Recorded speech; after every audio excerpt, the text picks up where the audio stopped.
Sir, mag-video lang ako, okay lang? Sige lang, sir. O sir, kamusta biyahe? Maraming tulog, maraming tulog. Pero ilang kilometers po? 1-4 na ako. Pagka makarating ng 1-4. Ah, so ang ano lang po is 1-2. 1-2. Tapos ilang oras po yung i-consume mo dapat? 24. Wala nang grace periods yun? Wala na yun.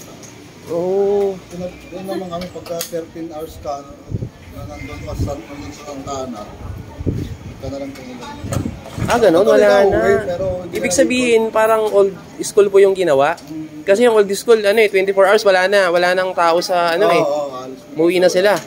Picture na lang sila. Oo. Pero finisher pa din naman yon. Yata, hindi ko sure eh.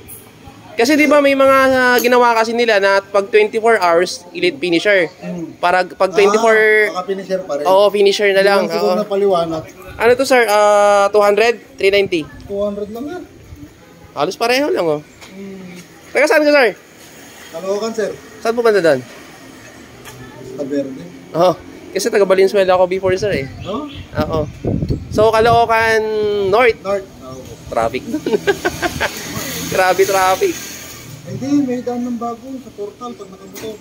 Ah, oo. Nung nandun pa ako sir, patapos pa lang yata. Oo. Ang Tagos doon na sa amin sa Vista Verde. Oo.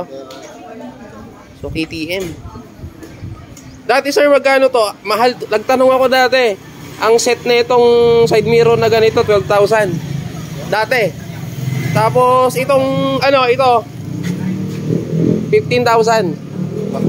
Kaya sabi ko, kukuha sana ako ng KTM din ay. Sabi, di ko kaya. Di ko kaya yung piyesa. Ginagamit ko lang yan, pang-endurance lang. Hindi ko siya pang-game.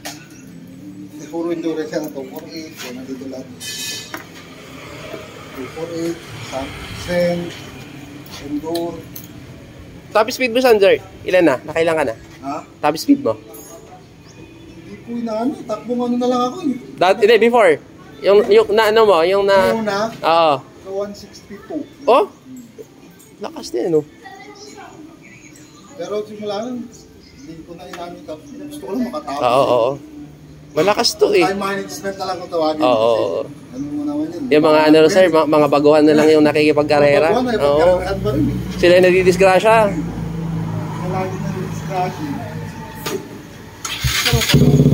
Sige sir. Ingat po.